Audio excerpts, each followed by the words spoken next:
Power house में पदस्थ बिरसिंहपुर स्थित पांडुहार पावर हाउस में पदस्थ ऑपरेटर को अब जानमाल का खतरा है।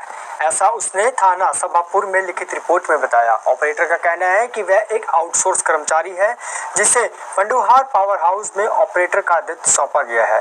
पिछले दिनों से वह अपनी ड्यूटी कर रहा था, तभी रात को वहीं एक व्यक्ति उदित नारायण त्रिपाठी आया और पूरी बिजली बंद करने को बोला। जब ऑपरेटर ऐसा करने से मना किया तो उसने साथ गाली गलौज कर जान से मारने की धमकी देने लगा। हालांकि गनीमत ये रही कि ऑपरेटर उदित नारायण के गाली गलौज का वीडियो बनाकर रिपोर्ट कर दिया है। सबूत दिखाने के बाद भी पुलिस कोई कार्रवाई नहीं कर रही, उल्टा उसे आरोपी और जान से खत्म करने की लगातार धमकी मिल रही है। जी, मैं अनीश तिवारी सब स्टेशन पांडुहार में ऑपरेटर पद में हूँ। मैं 28/8/2025 को शाम को ड्यूटी में था। तो पांडुहार गांव का उदित नारायण त्रिपाठी आया, बोला लाइन बंद कर दो। मैंने पूछा लाइन क्यों बंद करना है? बोला मेरे घर की लाइन बनाना। मैंने बोला कि मेरे किसी कर्मचारी अधिकारी से मेरी बात करवा दो, तब मैं परमिट दूंगा, ऐसे कैसे परमिट दे दूँ? उसने गाली गलौज देने लगा माँ बहन की। बोला लाइट बंद कर, नहीं मेरे को ये करूँगा वो करूँगा। मैं मेरे से छीना छपटी करने लगा तो मैं भाग कर अंदर गया, गेट बंद कर दिया, गेट में पैर मारा, गेट भी टूट गया है। उसके बाद गांव के 3 लड़के आए, उन्होंने बीच बचाव किया और वो फिर गंदी गाली देने लगा। बोला कि तेरे को यहाँ ड्यूटी ना करने दूंगा, अरे यहाँ ड्यूटी करेगा तो मैं जान से मार दूंगा। रिपोर्ट की आप इस बात की? जी, मैंने इसके बाद थाने में रिपोर्ट की। मतलब 28 की घटना है, 29 को सुबह मैं जब ड्यूटी से गया तो रिपोर्ट किया दिया, मगर आज तक कोई कार्रवाई नहीं हुई है।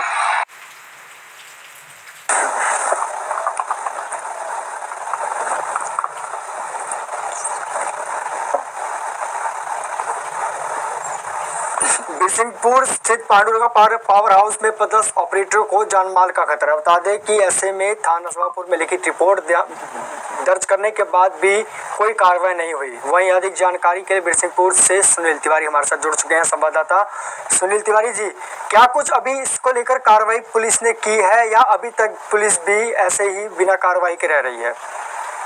देखिए, निश्चित तौर पे ये बड़ा सवाल है और बड़ा प्रश्न भी है। मुझे लगता है ये प्रश्न बनता भी है क्योंकि 1 हफ्ते हो रहे हैं और अनीश तिवारी एक छोटा कर्मचारी है, ऑपरेटर है और आउटसोर्स का कर्मचारी है, बहुत बड़ा कर्मचारी नहीं है, उसको कोई बड़ा वेतन नहीं है। एक व्यक्ति जो बेचारा रात को ड्यूटी करता है, बहुत कम वेतन में ड्यूटी करता है और शर्मनाक तो है और साथ साथ एक बड़ा विषय ये है कि एक गाँव का गुंडा, बड़े शर्म की बात है, जो कहता है कि मैं यहाँ का प्रधानमंत्री हूँ और मैं जो चाहूंगा वो होगा, उस ऑपरेटर को जाकर के गाली गलौज करता है। बाकायदा वीडियो में जिस तरह से कांच टूटा है, जिस तरह से अनीश ने आरोप लगाया और बाकायदा उसने रिपोर्ट में भी लिखाया है, उसको मारने का प्रयास किया गया, वो अंदर घुस जाता है, उसका गेट तोड़ने का प्रयास किया गया, रिपोर्ट में भी लिखाया है, उसको मारने का प्रयास किया गया, वो अंदर घुस जाता है, उसका गेट तोड़ने का प्रयास किया गया, गेट टूटा हुआ दिख रहा है। तो मुझे लगता है कि इस रिपोर्ट के बाद, इस आवेदन के बाद थाना सभापुर को संज्ञान में लेना चाहिए ऐसे मामलों को। जब बड़ा घटनाक्रम हो जाएगा तब पुलिस संज्ञान लेगी क्या? जिस तरह से दबंग के हौसले हैं और जिस तरह से वो बड़े हौसले के साथ गाली गलौज कर रहा है और कह रहा है मैं यहाँ का प्रधानमंत्री हूँ, निश्चित तौर पे मुझे लगता है कि वो पीड़ित जो ऑपरेटर है वो दबा हुआ है, डरा हुआ है और लगातार वो कह रहा है कि मुझे धमकियां मिल रही हैं। तो मुझे लगता है इस पर पुलिस को जरूर संज्ञान लेना चाहिए और संबंधित व्यक्ति के ऊपर कार्रवाई करना चाहिए। और जिस तरह से वो नुकसान किया सरकारी उसकी बिल्डिंग का, जिस तरह से वो गेट तोड़ा गया, मुझे लगता है उससे क्षतिपूर्ति भी लेनी चाहिए क्योंकि कानून में मुझे लगता है कि किसी को ये नहीं है कि तुम अपने हाथ में कानून ले लो। मुझे लगता है कि प्यार से अगर उसी ऑपरेटर से बात करते उदित नारायण जैसे लोग वहां के जो दबंगई कर रहे हैं, तो मुझे लगता है ऑपरेटर मान सकता था, लेकिन जिस तरह से उसके साथ बदतमीजी हुई, अभद्रता हुई, तो कहीं ना कहीं गलत है और मुझे लगता है इसमें कानून को हाथ में लेने का किसी को हक नहीं है। इस पर कार्रवाई होना चाहिए निश्चित तौर पे। क्या जिस तरीके से इसको ऊपर जान माल के इसके खतरे को भी देखा जा रहा है कि इसको काफ़ी दिक्कतें हो रही हैं और पुलिस ने तो कोई भी कार्रवाई नहीं की है। सुनील जी, तमाम जानकारी साझा करने के लिए आपको बता दें कि बिरसिंहपुर सुनील जी, बहुत बहुत धन्यवाद आपका तमाम जानकारी हमसे साझा करने के लिए।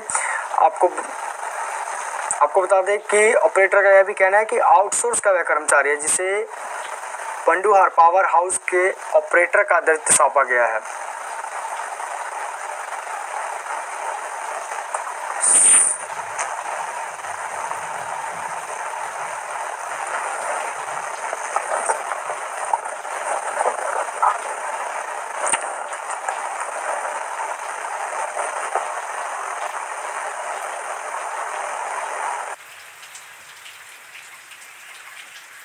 हमारे साथ ऑपरेटर अनीश तिवारी हमारे साथ जुड़ चुके हैं। अनीश, जिस तरीके से आपने घटना को लेकर पुलिस के सामने ये मामला रखा, तो पुलिस का इस घटना को लेकर क्या कुछ कहना है? साथ में आपके पास एक बहुत बड़ी वीडियो भी थी जिसको लेकर आपने पुलिस के सामने रखा, लेकिन सुनने में यह भी आ रहा है कि पुलिस कोई कार्रवाई नहीं कर रही। आगे आप क्या कुछ करेंगे इसके लिए? श्रीमान जी, मैंने पुलिस को इस घटनाक्रम का फोटोज वीडियो सभी दे दिया हूँ, मगर आज दिनांक तक पुलिस द्वारा कोई कार्रवाई नहीं की गई। श्रीमान जी सुनिए, मैं एक बात और पूछना चाहूँगा। जिस समय ये वारदात हुई है उस समय पे कोई वहाँ पर जैसे कोई गेट कीपर हो या सिक्योरिटी गार्ड की कोई प्रबंध या व्यवस्था की थी या नहीं थी वहाँ पे? जो हमारे यहाँ हेल्पर सर रहता है वो शाम को 8 बजे यहाँ पे आता है। मैं ऑपरेटर हूँ, मैं यहाँ पर अकेला था। अगला आदमी आया उदित नारायण और मेरे से बोलने लगा कि यहाँ की लाइन पूरी बंद कर दो, मेरे घर की लाइन बनाओ, नहीं तो पूरी लाइन बंद कर दो। मैं ऑपरेटर हूँ सर, तो मैं तो बाहर जा नहीं सकता काम करने। मेरी ये ड्यूटी है ऑपरेटर मतलब पावर हाउस के अंदर की, और उसने मेरे पूरी लाइन बंद कर दो। मैंने बोला लाइन मैं नहीं बंद कर सकता, किसी अधिकारी से या मेरे लाइन मैनों से बात कराओ, जब वो बोलेंगे तब मैं लाइन बंद करूंगा। उसके बावजूद उसने मेरे को गाली गलौज माँ बहन की देने लगा, गेट तोड़ दिया, कांच तोड़ दिया। मेरे पास वीडियो है, उसमें गाली गलौज दे रहा, बोल रहा मैं यहाँ का प्रधानमंत्री हूँ। ये सब कुछ दिखाने के बावजूद पुलिस प्रशासन कोई कार्रवाई नहीं कर रहा। अनीश, इसको लेकर दोबारा पुलिस कार्यालय में आप गए थे? इस बारे में कोई आगे पुलिस से बातचीत की? 3 बार पुलिस के पास जा चुका, लेकिन अभी तक पुलिस ने कोई एक्शन नहीं लिया इसको लेकर? कोई एक्शन नहीं लिया। पुलिस कोई एक्शन नहीं ले रही है। हो सकता है कि कोई बड़ी घटना के लिए वो तैयार हूँ, कोई बड़ा घटना हो इसके साथ, उसके बाद में हम कुछ कार्रवाई करें। अब यही तो हमें यहाँ सुनने को मेरे को मिलता है कि मैं तेरे को ये कर दूंगा, वो कर दूंगा। गाँव वाले बताते हैं मेरे को, तो पुलिस इसी घटना में भी कुछ और लंबी घटना करे, मेरे को जान से मारने की धमकी भी दे चुका है। जी अनीश, तमाम जानकारी आपने जो बताई है उसको हम साझा करेंगे। आपको बता दें कि बिरसिंहपुर में ऐसा मामला सामने जहाँ पे ऑपरेटर को जान से मारने की धमकी दी जा रही है, साथ ही अभी भी जान से मारने की धमकी लगातार मिल रही है। पुलिस इसको लेकर कोई कार्रवाई नहीं कर रही। ऑपरेटर के पास लगातार सबूत होने के बावजूद भी पुलिस इस पर कोई कार्रवाई नहीं कर रही। फिलहाल खबरों में सिर्फ इतना ही। बने रहिए हमारे साथ।